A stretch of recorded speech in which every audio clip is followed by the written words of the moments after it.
अस्सलाम वालेकुम नाज़रीन, आपको मालूम है कि हमने लास्ट वीडियो में हिंदुस्तान के अंदर इस्लाम की आमद के हवाले से पढ़ा था कि इंडिया के अंदर इस्लाम कैसे आया और फिर कैसे ये कंसोलिडेट हुआ और पहली जो इस्लामिक डायनेस्टी की बुनियाद रखी गई थी जो स्लेव डायनेस्टी थी, और इस डायनेस्टी की जो सीरीज़ स्टार्ट हुई थी उसको दिल्ली डायनेस्टी बोला जाता है।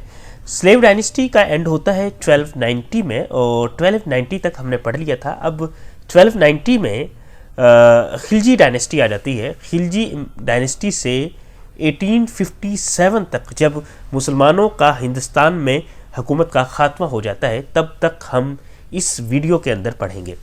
सबसे पहले हम खिलजी डायनेस्टी के हवाले से बात करें तो 1290 के अंदर खिलजी रिवॉल्यूशन आता है और खिलजी जो होते हैं वो स्लेव डायनेस्टी को रिप्लेस करके तख्त संभाल लेते हैं।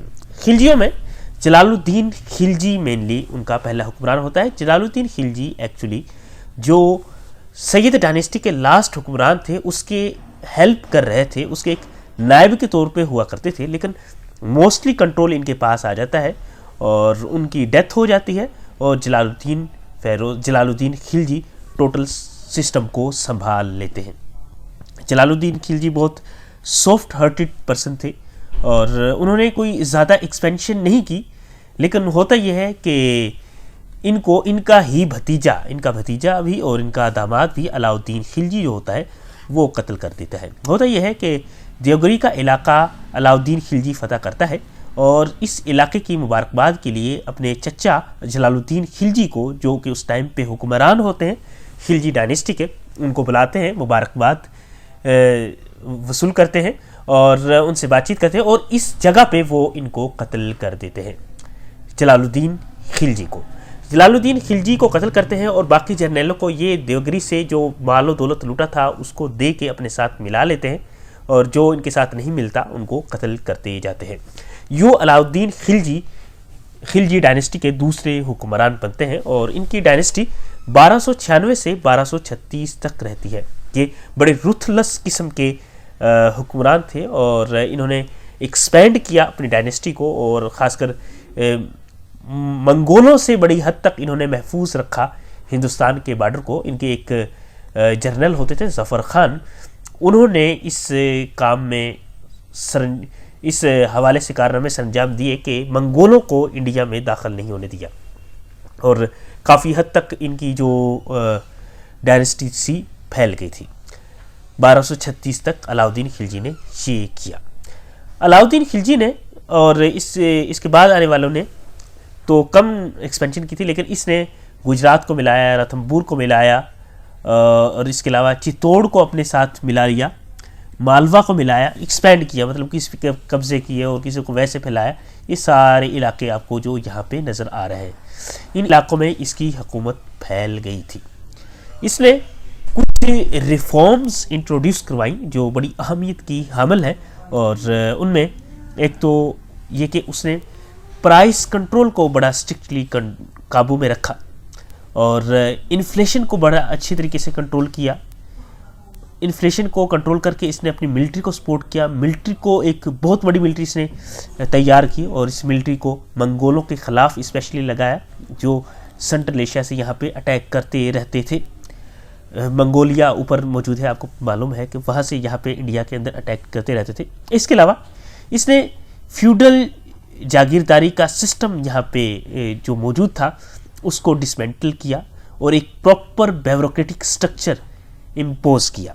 ब्यूरोक्रेटिक स्ट्रक्चर के तहत यहाँ पे हुकूमत को चलाया जाता था।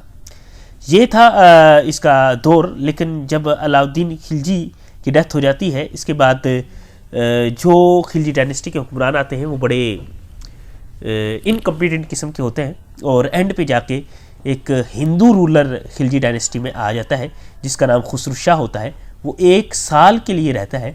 जब वो 1 साल के लिए हुकूमत करता है तो पंजाब से एक हुक्मरान जिसका नाम तुगलक था, गयासुद्दीन तुगलक होता है, वो यहाँ पे अटैक करता है, खुसरू शाह से हुकूमत छीन लेता है और फिर यहाँ पे तुगलक डायनेस्टी का आगाज़ हो जाता है। तुगलक जो डायनेस्टी है वो 1321 से खुसरो शाह की हुकूमत के खात्मे के बाद स्टार्ट होती है और 1351 तक मौजूद रहती है। तुगलक डायनेस्टी के जो पहले हुक्मरान थे वो गयासुद्दीन तुगलक ने थे, जिसने इसकी बुनियाद रखी थी। गयासुद्दीन तुगलक एक बड़े कॉम्पिटेंट किस्म के हुक्मरान थे। उन्होंने नहरें बनवाई हिंदुस्तान के अंदर और इसके अलावा टैक्स बढ़ा के इम्प्रूवमेंट की और इसके अलावा लॉ एंड ऑर्डर को बेहतर किया। और लेकिन इनको इनके ही बेटे जिनका नाम जूना खान था उन्होंने कत्ल कर दिया। कुछ लोग इसको कत्ल कहते हैं और कुछ लोग कहते हैं कि ये सिर्फ एक एक्सीडेंट हुआ था जिसमें गयासुद्दीन तुगलक मारे गए थे। ये जूना खान जो है इसका ये तो उसका जूना खान असल नाम था, इसका जो मशहूर नाम था वो मोहम्मद बिन तुगलक था। गयासुद्दीन तुगलक के बाद इसके बेटे मोहम्मद बिन तुगलक बादशाह बनते हैं और इनको एक पागल बादशाह भी बोला जाता है, मैड मोनार्क भी इनको बोला जाता है। जो मोहम्मद बिन तुगलक आता है ये कुछ अजीब किस्म के काम करता है। पहला तो ये कि जो कैपिटल था दिल्ली से उसको ट्रांसफ़र करके दौलताबाद ले जाता है। दौलताबाद वो इसको लेके जाता है ताकि वो साउथ वाले एरियाज़ पे नज़र रख सके। जैसा कि मैंने आपको यहाँ पे दिखाया हुआ है, दौलताबाद नीचे की तरफ है और साउथ वाले इन एरियाज़ पे वो कंट्रोल रखना चाहता था। दिल्ली से जब वो दौलताबाद की तरफ आता है तो ऊपर से फिर मंगोलों के हमले और बड़े मसले, तो उनको टैकल करना इसके लिए मुश्किल हो जाता है। तो ये फिर वापस अपना दारुल हुकूमत दिल्ली की तरफ ले जाते हैं। इसके अलावा इसने एक करेंसी के हवाले से एक पॉलिसी अपनाई थी। इसने जो कॉपर के सिक्के थे उनको लीगल टेंडर इशू कर दिया था, जिसकी वजह से लोगों ने बहुत ज़्यादा करेंसी छापी और मुल्क के अंदर इन्फ्लेशन आ जाती है, कंट्रोल करना मुश्किल हो जाता है। तो ये भी एक इसके लिए मसला क्रिएट हुआ था जो इसकी अपनी ही पॉलिसियों से आया था। इसके अलावा इसने एक बहुत बड़ी मिलिट्री आर्मी रेज़ की और इस आर्मी को इसने इसलिए रेज़ किया था कि ये खुरासान पे अटैक करेंगे, लेकिन फिर इसने ख़त्म कर दिया इस आर्मी को। जब इस आर्मी को ये ख़त्म करता है तो जो आर्मी ख़त्म होती है वहाँ के जो सिपाही होते हैं वो बेरोज़गार हो जाते हैं। तो उसके नतीजे में वहाँ पे रिबेलियन स्टार्ट होता है। इस रिबेलियन के नतीजे में जो गवर्नमेंट है, जो हुकूमत है इसकी सल्तनत, वो डिवाइड हो जाती है। वहाँ पे एक अलग से एक हिंदू सल्तनत एक कायम हो जाती है, एक मुस्लिम किंगडम बन जाता है। हिंदू का नाम होता है विजयनगर और मुस्लिम का नाम होता है बहमानी किंगडम। ये अलग से उसके नतीजे में बन जाती है क्योंकि बगावत फ़ौज के अंदर हो चुकी थी खुरासान की मुहिम के नाकाम होने के बाद। अच्छा जी, फ़िरोज़ इसके मोहम्मद बिन तुगलक के बाद इसका बेटा फ़िरोज़ शाह तुगलक आता है जो 1351 तक यहाँ पे मौजूद रहा। 1351 से 1388 तक यहाँ पे रहता है। जो ये फ़िरोज़ शाह तुगलक था इसने दारुश्शिफ़ा बनवाया, दारुल खैरात बनाया और ये बड़ा अच्छा आदमी था, एक ह्यूमैनिटेरियन टाइप का बंदा था। और इसने 5 मेजर कैनाल्स बनाई ताकि जो पानी की कमी है इस एरिया के अंदर उसको टैकल किया जाए। ये जो था ये रिलीजन के साथ बड़ा स्ट्रिक्टली अडियर रहता था और इसने यहाँ पे जो ब्राह्मण से टैक्स नहीं लिया जाता था उस टैक्स को दोबारा से इम्पोज कर दिया। आपको मालूम है कि मैंने बताया था कि मोहम्मद बिन कासिम जब आया था तो मोहम्मद बिन कासिम ने ये जो ब्राह्मण थे इनको टैक्स से मुश्तना करार दे दिया था कि इनसे टैक्स नहीं लिया जाएगा, लेकिन फ़िरोज़ शाह तुगलक ने इनके ऊपर दोबारा से टैक्स ETC नाफज करना शुरू कर दिया। और इसके अलावा इसने शिया और मुल्हिद की बहुत सी किताबों को, बहुत से टैक्स को इसने जला दिया था, ख़त्म कर दिया था। फ़िरोज़ शाह तुगलक के बाद कुछ और हुक्मरान आते हैं तुगलक डायनेस्टी के जो इतने इंपॉर्टेंट नहीं है, जिनमें अबू बकर, मोहम्मद शाह, हुमायूं खान ETC शामिल हैं। और ये बड़े सारे ही इनकम्पिटेंट किस्म के हुक्मरान थे, गवर्नमेंट को नहीं संभाल सके। फिर ये होता है कि तुगलक डायनेस्टी के दौर में ही 1398 में ईरान से आता है, ईरान से नहीं बल्कि ऊपर शुमाल से आता है तैमूर। ईरान से तो नादर शाह आता है, वो अभी नहीं आता, उसकी बात हम बाद में करेंगे। तैमूर आता है 1398 में। तैमूर पहले अपने पोते को भेजता है जो दीपालपुर तक जाता है, फिर वो खुद पीछे से आता है और दिल्ली पे अटैक करता है और हज़ारों लोगों को मारता है। एक दिन में कहा जाता है कि एक दिन में उसने 13,000 लोगों को भी कत्ल किया था दिल्ली के अंदर। कत्लेआम करने के बाद वापस चला जाता है और यहाँ पे अपना एक नायब छोड़ जाता है जिसको वो खिसर खान बोलते हैं। और खिसर खान जो है वो हुकूमत को संभालता रहता है और जो खिसर खान की हुकूमत होती है वो सैयद डायनेस्टी कहलाती है। फिर सैयद डायनेस्टी चलती है 1414 से 1451 तक। ये 1451 के बाद लोधी डायनेस्टी आ जाती है। जो बहलोल लोधी है वो इस हुकूमत को पलटता है और अपनी एक डायनेस्टी क्रिएट करता है जो अफ़गान रूल के मुताबिक चल रही होती है। अफ़गान रूल के मुताबिक क्या कि अफ़गान की एक थ्योरी ऑफ सल्तनत होती है जिसके मुताबिक जो हुक्मरान है वो सबका हाकिम नहीं है बल्कि वो उन सब में से ही एक है जिसको उन्होंने आगे जिम्मेदारियां संभालने के लिए नाफज किया हुआ है। अच्छा जी, हुक्मरान ये होता है अफ़गान थ्योरी ऑफ सल्तनत के मुताबिक। बहलोल लोधी जो है वो 1451 से 1890 के तहत इसी अफ़गान थ्योरी के तहत हुकूमत चलाता रहता है और फर्स्ट अमंग इक्वल्स ये होता है। जबकि बालबन्स की थ्योरी, इसके बरक्स की बालबन की थ्योरी मैंने आपको बताया था, उसके मुताबिक जो हुक्मरान होता है वो खुदा का साया होता है और हुक्मरान की हर बात मानना लोगों पे वाजिब होती है। बहलोल लोधी के बाद इसका बेटा सिकंदर लोधी हुक्मरान बनता है जो 1489 से 1517 तक मौजूद रहता है। ये बड़ा कैपेबल लीडर था और इसने जो कैपिटल था वो आगरा शिफ्ट कर दिया। ठीक है, उसके मुताबिक आगरा में शिफ्ट करेंगे तो एडमिनिस्ट्रेशन को ज़्यादा बेहतर तरीके से प्रैक्टिस किया जा सकता है। सिकंदर लोधी के बाद इसका बेटा इब्राहिम लोधी आ जाता है जो 1517 से 1526 तक यहाँ पे हुक्मरान रहता है। 1526 में बाबर आता है और बाबर इसकी हुकूमत को ख़त्म कर देता है। होता यह है जो इब्राहिम लोधी है ये अफ़गान जो थ्योरी थी उसको ख़त्म कर देता है। पहले अफ़गान थ्योरी ऑफ सल्तनत के तहत हुकूमत चलाई जा रही थी।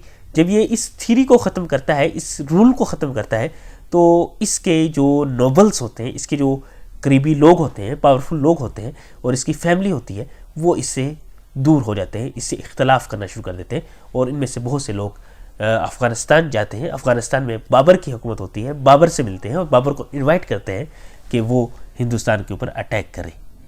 तो उसके नतीजे में बाबर आता है। 1526 में पानीपत की पहली लड़ाई होती है जिसमें बाबर हिंदुस्तान पे काबज़ हो जाता है और यहाँ पे मुग़ल डायनेस्टी का आगाज़ हो जाता है। मुग़ल डायनेस्टी, मुग़ल जो एम्पायर है वो 1526 से 1857 तक रहती है और शुरू में वो 1526 से ज़हीरुद्दीन बाबर के बाद 1540 तक रहती है। 1540 के बाद ना 15 साल तक सूरी डायनेस्टी आ जाती है। फिर दोबारा से 1555 से मुग़ल डायनेस्टी स्टार्ट होती है। ये कैसे आती है इसके बारे में हम बात करते हैं। होता यह है कि 1526 में बाबर आता है, काबुल से ये मूव करता है, लाहौर आता है, लाहौर से ये फिर पानीपत आता है। पानीपत में इसकी इब्राहिम लोधी के साथ जंग होती है। इब्राहिम लोधी को ये शिकस्त देता है और यहाँ के लोग ये समझ रहे थे कि इसने इब्राहिम लोधी को शिकस्त दी और ये वापस चला जाएगा काबुल, या काबुल से फिर वापस सेंट्रल एशिया चला जाएगा, लेकिन ऐसा नहीं होता। ये यहाँ पे अपनी सल्तनत कायम करता है। ठीक हो गया। यहाँ पे बाबर खानवा की जंग लड़ता है और कुछ और जंगें लड़ता है और यहाँ पे अपनी जड़ें जमा लेता है। फिर आता है इसका बेटा हुमायूं। इसकी डेथ के बाद हुमायूं जो है वो 1530 से 1540 तक हुकूमत करता है, लेकिन इसका एक जर्नैल था वो बागी होता है। उसका नाम था फरीद खान, जिसका असल नाम फरीद खान था और जिसका मशहूर नाम शेर शाह सूरी था। शेर शाह सूरी जो है वो चौसा और कनौज की लड़ाई में 1539 में चौसा की और 1540 में कनौज की लड़ाई होती है। इसमें शेर शाह सूरी हुमायूं को शिकस्त देता है और हुक्मरान बन जाता है और सूरी डायनेस्टी का आगाज़ हो जाता है। सूरी डायनेस्टी 1540 से 1555 तक रहती है। 1545 तक शेरशाह सूरी खुद रहते हैं। बाद में शेरशाह सूरी की डेथ हो जाती है और इसके जो ऑफस्प्रिंग है, इसकी औलाद है, वो आ जाती है। शेरशाह सूरी पेशावर तक से होता है और ये बंगाल का गवर्नर था। स्पेशली ये बंगाल से बगावत शुरू करता है और बाकी इलाकों में फिर ये बगावत फैलाना शुरू कर देता है और फिर कनौज और चौसा की लड़ाई में इसको हरा देता है। शेरशाह सूरी के जो इम्पोर्टेंट काम थे, इसने ट्रांसपोर्टेशन का सिस्टम बेहतर किया और इसने एडमिनिस्ट्रेशन को बेहतर किया, करेंसी को बेहतर किया। इस ट्रांसपोर्टेशन में जीटी रोड इसने बनवाया था, ये नज़र आ रहा है आपको। ये पेशावर से शुरू होता है, लाहौर, दिल्ली, आगरा और यहाँ तक ये जा रहा है बंगाल तक, ठीक है। इसके अलावा इसने रेवेन्यू के हवाले से रिफॉर्म्स इम्प्लीमेंट की। इन्हीं रेवेन्यू की रिफॉर्म्स को अकबर ने भी अडॉप्ट किया था।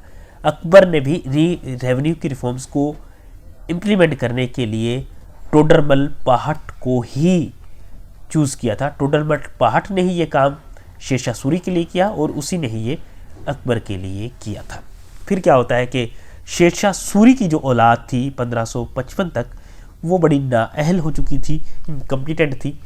और हुमायूं जो था वो ईरानी बादशाह की मदद से वापस आता है और इसकी जो औलाद थी शेरशाह सूरी की, उसको शिकस्त देता है और अपनी हुकूमत को दोबारा से संभालता है। और फिर इसका यहाँ पे इसके साथ 1555 में ये संभालता है और एक ही साल के बाद इसकी डेथ हो जाती है, जिसके बाद इसका बेटा जो अभी 12 साल का था, जिसका नाम था अकबर, वो बादशाह बनता है, ठीक है। फिर क्या होता है कि अकबर का रूल आ गया है।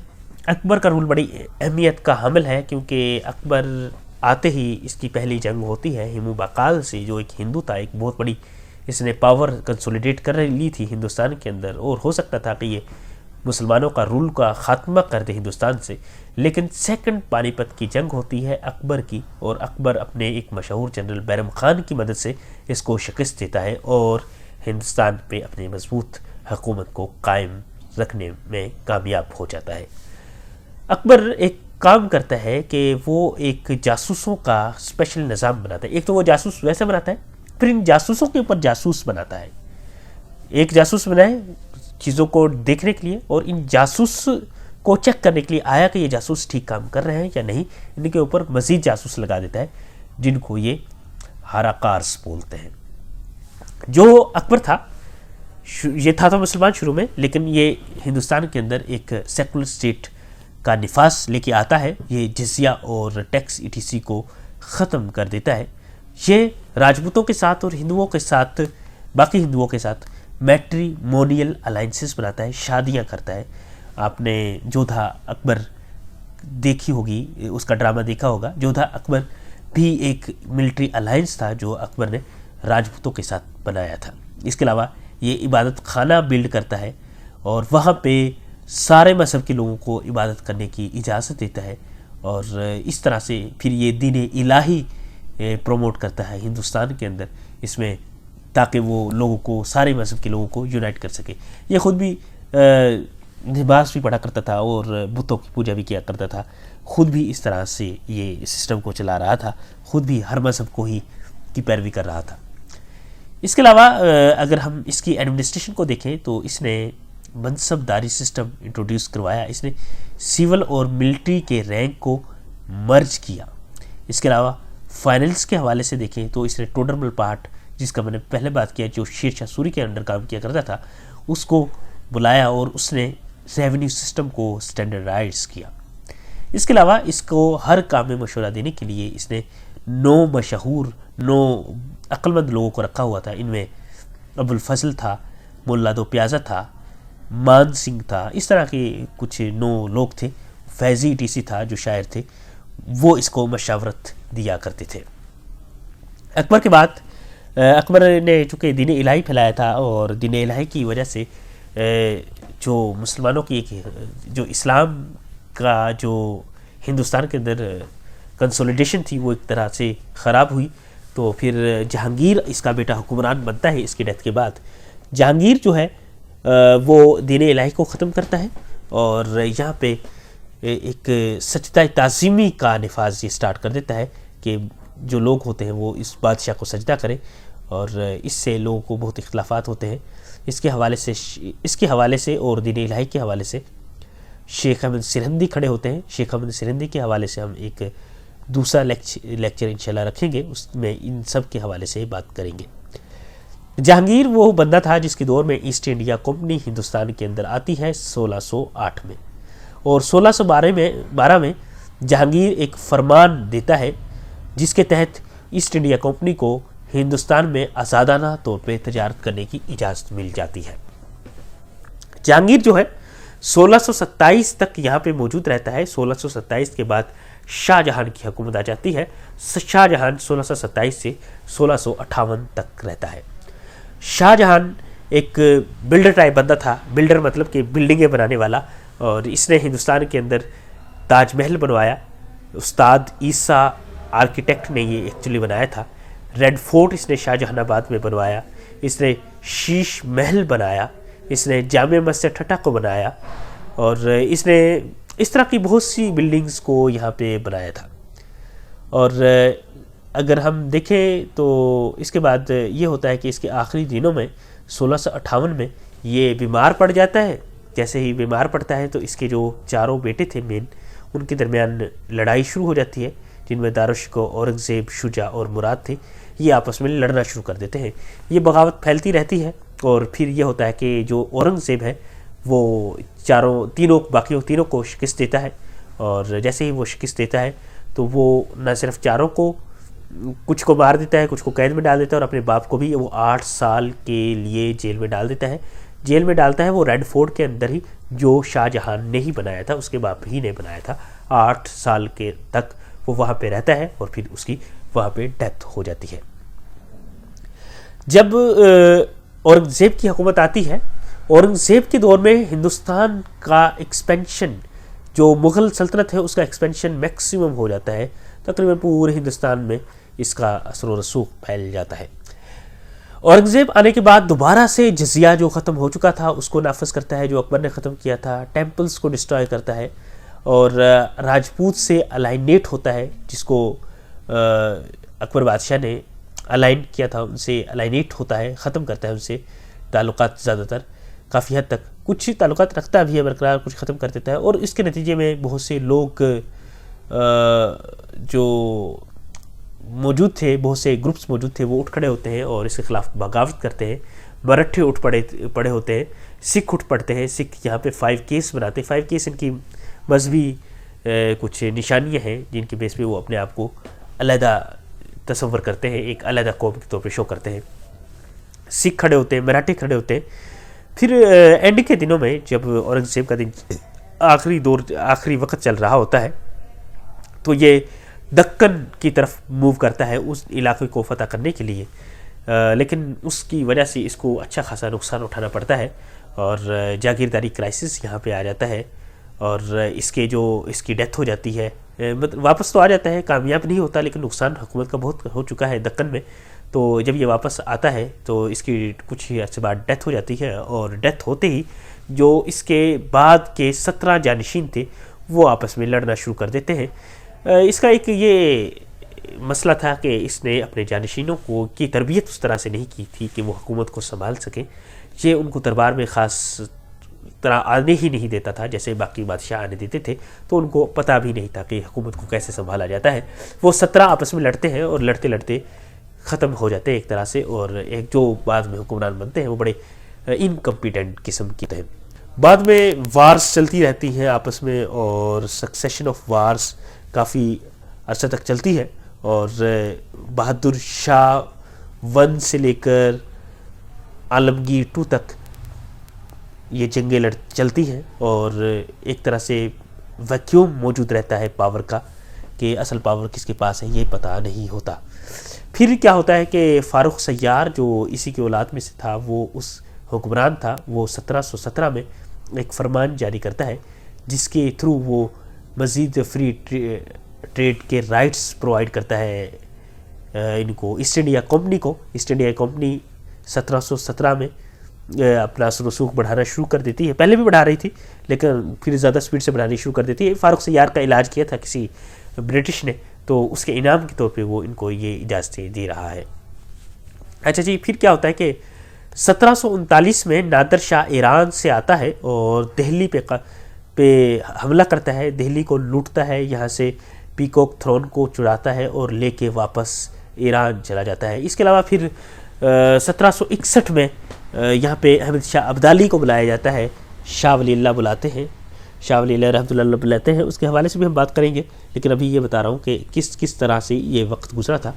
फिर क्या होता है कि बैटल ऑफ पॉलिसी होती है 1757 में, जिसमें सिराजुद्दौला जो था उसको लॉर्ड क्लाइव शिकस्त देता है और बंगाल पे उनका असर रसूख बढ़ जाता है, वो एक तरह से काबूज हो जाते हैं।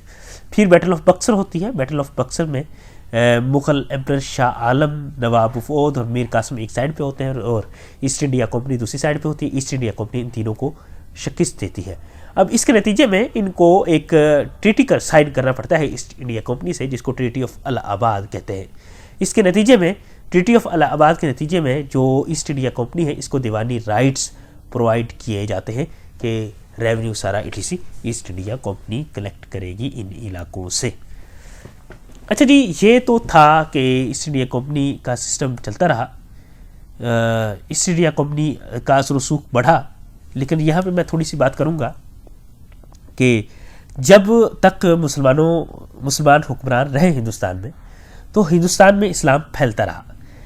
इस्लाम एक्चुअली उन हिंदुस्तान में मौजूद मुसलमानों के हुक्मरानों ने नहीं फैलाया था, ये एक्चुअली उन सूफीज़ ने और उन उलमा ने फैलाया था जिनको तबलीग करने का मौका मिला था। उनको एक तरह से मुसलमान बादशाह होने की वजह से प्रोटेक्शन मिल गई, और प्रोटेक्शन मिलने की वजह से वो खुल के दीन की तबलीग कर सकते थे। उन्होंने दीन की तबलीग की और इस तबलीग के नतीजे में इस्लाम घर घर पहुंचा, लोग मुसलमान हुए, मुतासर हुए। वो जो हुक्मरान थे वो तो मोस्टली अपनी हुकूमत के लिए आते थे, अपना असर रसूख बरकरार रखने के लिए। इनमें बहुत से सूफ़ी थे और इनमें एक दाता गंजबख्श थे, शेख अली बिन उस्मान हुजवेरी थे, और इसके अलावा और भी बहुत से लोग हैं, शेख इस्माइल ऑफ लाहौर भी थे।